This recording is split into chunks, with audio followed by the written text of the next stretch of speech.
Hello and welcome to the Stronghold Digital Mining Daily Update. Today is Wednesday, January 10th, 2024. So, first off, according to Reuters, the United States Securities and Exchange Commission has approved 11 spot Bitcoin exchange-traded funds, including those of Grayscale, Bitwise, and Hashdex, according to a statement on Wednesday. The approval would be a game changer, according to Reuters, for Bitcoin, offering institutional and retail investors exposure to the world's largest cryptocurrency without directly holding it. Okay, we could get into whether or not that's a good thing or not, but from the perspective of Stronghold Digital Mining, this has the potential to really be a big deal. Remember, there's only so many things that Stronghold Digital Mining has within its control. Our primary revenue inputs are such that we don't necessarily have that within our control, in the sense that we can't really control the price of Bitcoin, which heavily influences hash prices, and we can't really control grid prices. And not too far from now, we are also going to be talking about carbon credit pricing, and we don't really have the ability to control that. The things we do have the ability to control are, our data centers online? Is Frontier Mining and our partnership with Frontier Mining, is that reaping dividends of sorts, in the sense that we've got data centers that are online practically all the time, right? Mining Bitcoin, especially if, and this is a really big if, we start to see the price of Bitcoin slowly but surely start to move up on not just the news of all of these exchange-traded funds being created, because just the fact they're not created but being approved, but really the mechanism that has the real potential to move the price of Bitcoin higher, of course, is if you see a lot of funds flowing into these ETFs, which in turn have to turn around and then purchase Bitcoin. Combine that with a Bitcoin halving, which is forthcoming probably on or about April, maybe 21st of 2024, whereby you'll have, really the ingredients of what I think one could argue might be a supply shock, right? You've got a bit of a demand shock, potentially, if you've got a lot of money flowing into these ETFs. Then all of a sudden, you're going to be cutting the amount of Bitcoin rewards in half. And remember, they're really, generally speaking, I think it's fair to say that the sellers of Bitcoin aren't long-term hodlers, but rather Bitcoin mining companies that, as operating entities, they need to sell some Bitcoin to generate actual fiat revenue to pay bills and so on and so forth. Okay, this is a really big deal. I know there are a lot of people out there that are like, hey man, if anybody wanted to buy Bitcoin, they could have bought it a long time ago. You don't got to wait for an ETF to buy Bitcoin. I'm with you. But for a lot of individuals, several of whom I had the opportunity to interact with over the holiday season, it clearly seemed as if though this ETF would be the one and only real avenue for these types of individuals to buy Bitcoin, or to participate in Bitcoin price exposure. Let's phrase it that way.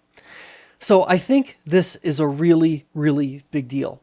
Now, something else that's a really big deal is the Stronghold Digital Mining carbon capture project, which is unfolding at Scrubgrass. Now, I have been taking a very close look at satellite imagery, specifically coming from the Copernicus project out of Europe. I'm seeing some very interesting images. At the end of the day, I think I'm going to have to take a field trip. Panther Creek is practically in my backyard. Scrubgrass is arguably in my extended backyard. It's not quite as simple as saying, hey, I'm heading up in that direction anyway. Why don't I go check out what's going on at Panther Creek from publicly accessible roadways and parks and stuff like that? A journey out towards Scrubgrass would be a little bit different. It's a journey I do, make in terms of heading out towards Western Pennsylvania. But I think that absent there being some sort of news release, which hopefully will be forthcoming in the days, if not maybe 1 or 2 weeks ahead, I think the level of curiosity as to what specifically is going on at Scrubgrass is just going to rise to a level where I think I may need to just investigate, right, from publicly accessible roadways, just to kind of get a vague sense of what's visible or not visible.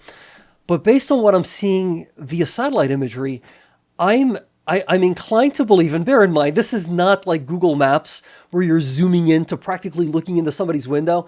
This is like a 10 millimeter. I don't know if the terminology, remember, satellite imagery analysis is not something that I'm natively attuned to. This is something I've had to kind of get a little bit better at. But I believe Copernicus is at about a 10 meter band. So it's like a 10, every pixel is essentially 10 meters. So it's not exactly the most close-up image, but you don't need it to be super close-up because we're not searching for something that's the size of like an iPhone. Okay, we're looking at some fairly large structures, many of which will be deployed at this site. So that's, listen, I think it's great that Stronghold is investing in 5,000, newer Bitcoin mining machines with an overall average efficiency of 25 joules per terahash. I think that's amazing. I think that's awesome. I support that decision wholeheartedly. I am very interested, as I'm sure many of us are, in hearing more about our carbon capture initiative. Because after all, on December 12th, 2023, almost a month ago, right, there was a fairly well-attended, heavily publicized, carbon capture analyst / investor day in New York City at the NASDAQ market site, where the focal point was the carbon capture initiative. I think we're due for an update, and I'm cautiously optimistic we'll get that update, which will be great. But I already sense within myself that desire to explore, that desire to, search out what might be visible and to just kind of get a real world sense of what might potentially be going on at Scrubgrass. It's really exciting. I think this is just such an amazing project. I think Scrubgrass for me sort of is somewhat mythological, right? Because I've never actually seen the plant in person. I've been very, very grateful and blessed to have been afforded the opportunity to visit Panther Creek and go for a tour. I mean, listen, I have visited the Panther Creek area a bazillion times. There are so many different ways to observe Panther Creek, from just publicly accessible, roadways and parks and whatnot. Scrubgrass is somewhat more isolated, but nevertheless, I do think that it may very well be possible to just kind of check out from afar what's going on. And I'm just really proud of what this company's doing. I'm proud of what Scrubgrass represents to this company, because Scrubgrass was the very first, mine waste to energy facility that was basically part of what is now Stronghold Digital Mining. Panther Creek was acquired afterwards, and there's just so much interesting stuff that has happened, is happening, and will continue to happen at a place like Scrubgrass that, it's just really, really, really interesting to me on so many levels. At an engineering level, just let's leave it at that. I'm just really, really into what's going on at Scrubgrass, as well as at Panther Creek, and as well as at our associated data centers, right? Really important stuff, given the fact that now, absent there having been yet another miscommunication or some sort of hack or whatever else, right? I think it's for real this time, that there is now a spot Bitcoin ETF. That's a really big deal for Stronghold Digital Mining.